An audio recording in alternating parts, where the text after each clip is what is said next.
Hello guys, आपके favourite channel manifesting everything में आपका स्वागत है। 3D चेक करने की अर्ज जिन लोगों में नहीं जाती है, उन्हें बार बार होता है हम 3D चेक करें। उसका एक रीज़न है, उसका रीज़न है अनसर्टेनिटी। हमें अनसर्टेनिटी अच्छी नहीं लगती। हम चाहते हैं कि हमें यकीन हो जाए कि या तो कोई चीज़ जो हम नेगेटिव सोच रहे हैं वो है 3D में, या हमें कुछ पॉजिटिव दिख जाए, लेकिन हमें अनसर्टेनिटी नहीं अच्छी लगती है। इस वजह से हम 3D को बार बार चेक करते रहते हैं। अब हम कर क्या सकते हैं? अब कई लोग हैं वो अपने ऊपर कंट्रोल कर लेते हैं, वो 3D चेक नहीं करते, वो इन्वॉल्व हो जाते हैं टेक्निक्स में और अपना माइंड को सैचुरेट करने में। कई लोग होते हैं उनसे होता नहीं है, उनकी अर्ज नहीं जाती, वो अनसर्टेनिटी को कहीं ना कहीं बर्दाश्त नहीं कर पाते। उनको चाहिए होता है कोई प्रूफ, या तो जो वो नेगेटिव सोच रहे हैं उसका प्रूफ मिल जाए। अंदर से विश कर रहे होंगे वो लोग कि नहीं कुछ पॉजिटिव दिख जाए, लेकिन कहीं ना कहीं जब वो जो नेगेटिव सोच रहे होते हैं उसका भी उन्हें प्रूफ मिल जाता है ना, कहीं ना कहीं उन्हें एक सर्टेनिटी मिलती है जो उन्हें थोड़ी देर के लिए रिलीफ देती है। इस वजह से चेक करते हैं लोग 3D। तो जिन लोगों से बिल्कुल भी रेसिस्ट नहीं किया जाता 3D को चेक करने से, उनके लिए मेरी एडवाइस यही रहेगी, क्योंकि ये साइंटिफिकली प्रूव हो चुका है कि अगर आप अपनी उस अर्ज को 3D चेक करने की 90 सेकेंड्स तक होल्ड कर लोगे ना, कि मैं 90 से अपने माइंड को बोलो मैं 90 सेकेंड्स तक रुक रही हूँ, उसके बाद चेक करूँगी या उसके बाद चेक करूँगा 3D में कोई मूवमेंट दिख रही है नहीं दिख रही, या फिर जो भी आप सोशल मीडिया पे चेक करने की कोशिश करते हो कि एसपी ने कोई स्टेटस नहीं डाला है और किसको फॉलो कर रहे हैं, जो भी। तो आप 90 सेकंड तक अपने माइंड को बोलो। अगर आप 90 सेकंड रुक गए ना, आपकी अर्ज कम हो जाएगी चेक करने की, और ये साइंटिफिकली प्रूवन है। और उन 90 सेकंड में ना अपने आप से ये पूछो कि ये 3D को चेक करना क्या मेरी ओल्ड सेल्फ कॉन्सेप्ट से आ रहा है या न्यू सेल्फ कॉन्सेप्ट को स्ट्रॉन्ग करेगा। और आपका आंसर होगा ये आपके ओल्ड सेल्फ कॉन्सेप्ट को, ओल्ड प्रोग्रामिंग को स्ट्रॉन्ग करेगा, तो मत करो। एक तो 90 सेकंड बाद वैसी अर्ज बहुत कम हो जाएगी, आपको होश आ जाएगा कि नहीं करना है। तो सबसे बेस्ट मेथड है 90 सेकंड रुको, अपने आप को रोको 90 सेकंड तक। अपने माइंड को बोलो कि ठीक है कर लेंगे, 90 सेकंड तक रुक रहे हैं।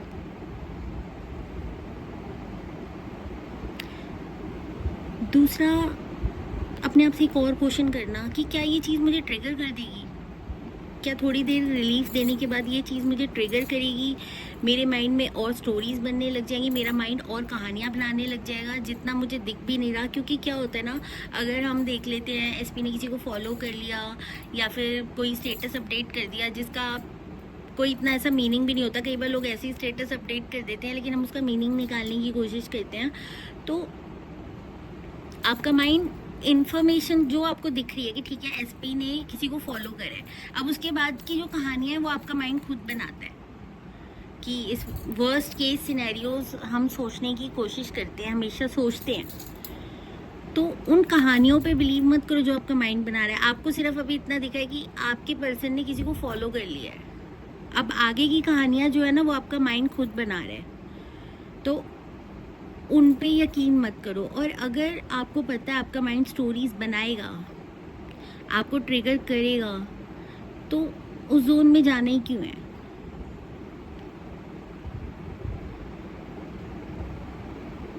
थ्री डी चेकिंग इसलिए नहीं मना करते कि आपकी मैनिफेस्टेशन को ऐसे डायरेक्टली कुछ इम्पैक्ट कर देगी, इसलिए मना किया जाता है क्योंकि फिर आपका माइंड जो स्टोरीज बनाने लग जाता है ना, फिर आपको उनसे डील करना पड़ता है, पहले अपने आप को बैलेंस में लाना पड़ता है, फिर आप अपनी न्यू स्टोरी पे आते हो। तो एक लूप में हम घूमते रहते हैं। एक्स्ट्रा इन्फॉर्मेशन चाहिए क्यों हमको, जब हमें पता है वो इन्फॉर्मेशन हमें कोई फ़ायदा नहीं पहुंचाने वाली है। तो हमें अपने माइंड को इतनी इन्फॉर्मेशन देनी ही नहीं है। आपको पता है सोशल मीडिया से पहले का जो टाइम था वो ऐसा था कि हमारे पास एक्स्ट्रा इन्फॉर्मेशन नहीं होती थी, हमें जो दिख रहा होता था वही रियलिटी होती थी। तो इतनी इन्फॉर्मेशन ना होने की वजह से हमें ओवर थिंकिंग की प्रॉब्लम नहीं होती थी, हमारे पास इन्फॉर्मेशन नहीं होती थी, हमारा माइंड कुछ एक्स्ट्रा सोच ही नहीं पाता था, कुछ माइंड में ही नहीं आता था। और अब सोशल मीडिया आने के बाद हमारे पास पूरी दुनिया की इन्फॉर्मेशन है। तो अभी मतलब कोई चीज़ है जो हमें हमारे सोचने की भी नहीं है, लेकिन हम कुछ रील में देख लेते हैं तो हमारा माइंड वही कहानियाँ बनाना शुरू कर देता है, सोचना शुरू कर देता है, ओवर थिंकिंग करना शुरू कर देता है। तो 3D ना चेक करने का रीज़न यही है कि आपका माइंड ज़बरदस्ती की स्टोरीज ना बनाने लग जाए, वर्स्ट केस सिनेरियोज ना सोचने लग जाए। और स्पेशली एसपी वाले केस में तो ऐसा होता है कि थोड़ी सी भी अगर हम उनकी कोई ऐसी मूवमेंट देख लें, उन्होंने कुछ किया है, तो हम उसको पॉजिटिव मीनिंग देने की जगह अपने आप ही किसी और ही जोन में चले जाते हैं। और फिर 2 दिन हमें लग जाते हैं अपने आप को नॉर्मल करने में, उसके बाद फिर हम अपनी न्यू स्टोरी पे आते हैं तो हमारी मैनिफेस्टेशन ही डिले होती है। तो ये 90 सेकेंड वाला रूल अगर आप याद करोगे ना और अपने आप से ये 2 क्वेश्चंस करोगे ना, तो आपकी अर्ज बहुत हद तक कम हो जाएगी। आपको पता है कि आपको इससे फ़ायदा तो होने वाला है नहीं। अनसर्टेनिटी के साथ रहना आना चाहिए हमें। और अनसर्टेनिटी भी क्या, जब हमें पता है कि हमारी अजम्पशंस ही प्ले आउट होंगी, हम जो सोच रहे हैं वही मैनिफेस्ट होगा, हम जो एसपी से एक्सपेक्ट कर रहे हैं वही हमें दिखेगा, तो हमें तो बस अपने थॉट्स पे कंट्रोल रखना है ना।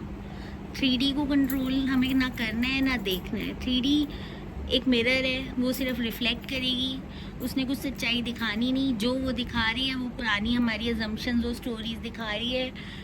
पुरानी स्टोरीज़ देखने से क्या फ़ायदे हैं। अभी अगर हम टाइटैनिक वाली न्यूज़ को देखकर हम उदास तो नहीं हो सकते, लेकिन हम होते हैं।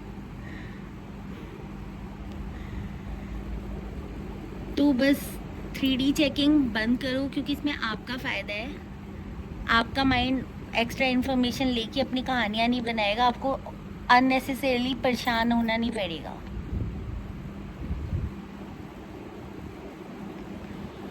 तो आई होप आप लोगों को क्लियर हुआ होगा। तो आज के वीडियो में इतने। और मैं एक और बात बता दूं, मैंने ना इंटरव्यू देखा एक प्रेसिडेंट का, बहुत पावरफुल कंट्री के, और मैं ऐसी रील आ गई मुझे, तो वो कहीं ना कहीं मैनिफेस्टेशन के बारे में इनडायरेक्टली बता रही थी कि मेरा एक फ्रेंड था और मतलब वो इतना रिच भी नहीं था, सक्सेसफुल भी नहीं था, अभी वो कर रहा था अपने मतलब करियर में काम, मतलब करियर बना रहा था, लेकिन हमेशा वो फर्स्ट क्लास में ट्रैवल करता था, कैसे भी मैनेज करके।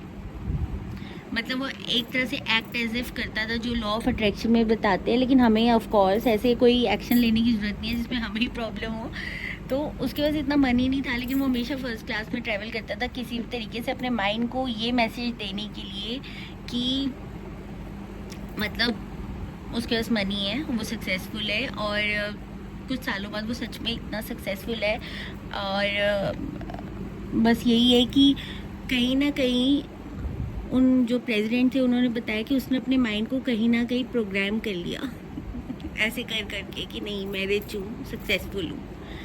तो ऐसे ही मैं शेयर कर रही थी कि मैंने ये रील देखी, मुझे बहुत अच्छी लगी। मैंने सोचा कि ऑडियंस के साथ सब क्या था आप लोगों के साथ शेयर करूँगी, और इससे आपको मोटिवेशन भी मिलेगी कि अगर हम अपने आप को, अपना कॉन्सेप्ट कैसा रखते हैं इतने ऐसे सर्कमस्टांसिस में भी, जब हमें पता है हमारा करियर नहीं है, हम सक्सेसफुल नहीं है, हमें बस इतना पैसा नहीं है, फिर भी हम अपने आप को कैसे देखते हैं, कैसे ट्रीट करते हैं ना, वो मैटर करता है।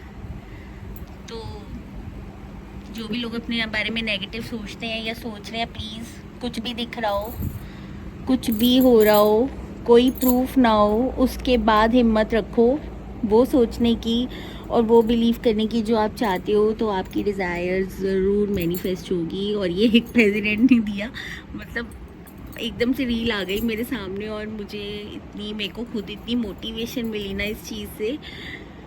तो बस इससे आप भी मोटिवेशन लो और अपने ऊपर वर्क करो। तो आज की वीडियो में इतना ही। अपने फेवरेट चैनल को लाइक शेयर और सब्सक्राइब ज़रूर कीजिएगा। Bye, take care, happy manifesting.